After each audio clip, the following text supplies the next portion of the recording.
지체들의 누림글. 한 줄기 빛에서 해보다 더 밝은 빛으로. 사도행전에 나오는 바울의 구원 간증은 3번이나 기록되고 있습니다. 그는 다메섹 길 위에서 주 예수님을 만나 구원을 받고 믿음의 길로 들어섰습니다. 바울이 주님을 만난 것은 많은 영적 의미들이 포함되어 있습니다. 말씀을 읽을 때 다소 의아하게 느껴지는 것이 있었습니다. 그것은 그가 빛을 만난 부분입니다. 그는 다메섹 길 위에서 본 빛에 대해서 9장에서는 한 줄기 빛이라고 하지만 22장에서는 한 줄기의 큰 빛, 26장에서는 해보다 더 밝은 빛이라고 말합니다. 동일한 사건이지만 내용이 조금씩 더 강화되고 있다는 것을 알 수 있습니다.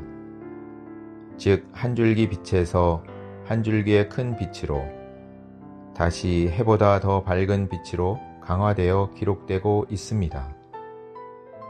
그렇다면 바울은 왜 이런 방식으로 그의 간증을 강화하고 있을까요? 분명한 것은 그가 겪은 구원의 간증은 동일하다는 것입니다. 그러나 그에게 느껴지는 빛은 점점 더 강화되고 있습니다. 물론 동일한 것을 보았습니다. 하지만 시간이 지날수록 그 일에 대한 의미가 더해지고 강화되며 확대된 것입니다.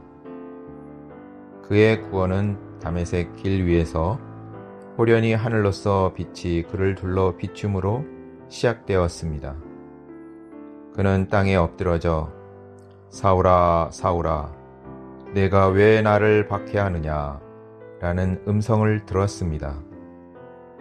즉시 주님, 누구십니까? 라고 하니 주님은 나는 내가 박해하는 예수다 라고 대답하셨습니다. 이때 그가 들은 나라는 말은 과연 무엇을 의미했을까요? 많은 생각을 했을 것입니다. 사실 그 대답은 바울의 서신들에서 분명히 알 수 있습니다. 그가 박해한 것은 몸의 지체들이었지만 핍박을 받았다고 말씀하시는 분은 머리이신 그리스도이시라는 것입니다.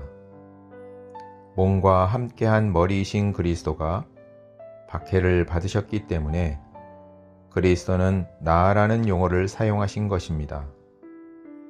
이처럼 그가 본 빛은 점점 강화되었습니다. 살기 등등하던 그가 다른 사람들의 손에 이끌려 시내로 들어가고 아나니아라는 성도에 의해 눈을 뜨게 된 것은 그리스도의 몸에 대한 직접적인 체험이었습니다. 하지만 그의 이러한 이상은 점점 강화되어 갑니다. 고린도 전서에서, 로마서에서, 에베소서에서, 골로새서에서 각각 그리스도의 몸에 대한 이러한 이상과 체험이 더해지고 확증되고 확대됩니다. 우리가 본 이상도 마찬가지입니다. 점점 강화되어야 합니다. 우리의 처음 교회 생활은 뛰어났지만 자주 우리는 약해지고 희미해질 수 있습니다. 하지만 우리가 주님을 만날 때 그 광경은 점점 확대되고 세밀해져야 합니다. 매번 빛비춤의 확대와 진보가 없다면 그 믿음 생활은 재고해 보아야 합니다. 한때 본 곳에 머물러 있을 수 없습니다. 그러므로 매일 빛이신 그분이 우리를 비추시도록 해야 합니다. 마침내 해보다 더 밝은 빛으로 비춰져야 합니다. 모든 것이 밝아져야 합니다. 모든 영적인 전환과 진보는 빛이신 하나님을 만나는 것에 달려 있습니다. 의인의 길은 돋는 햇볕 같아서 점점 빛나 한낮의 광명에 이르는 것입니다. 아침부터 한낮까지 위로 향하는 길입니다. 사실 그 길은 개인적인 길이 아니라 바울이 본 것처럼 머리와 몸을 포함하는 한 단체적인 인격이 강화되고 결국 새 예루살렘으로 완결되는 길입니다. 새 예루살렘에는 더 이상 밤이 없습니다. 주님, 우리가 본 작은 빛에 머무르지 않고 점점 빛나 갈수록 밝아지는 길을 가게 해 주십시오.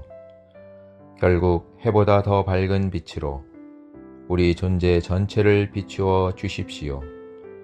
심지어 이 빛 안에서 빛이 되게 하여 주십시오. 아멘.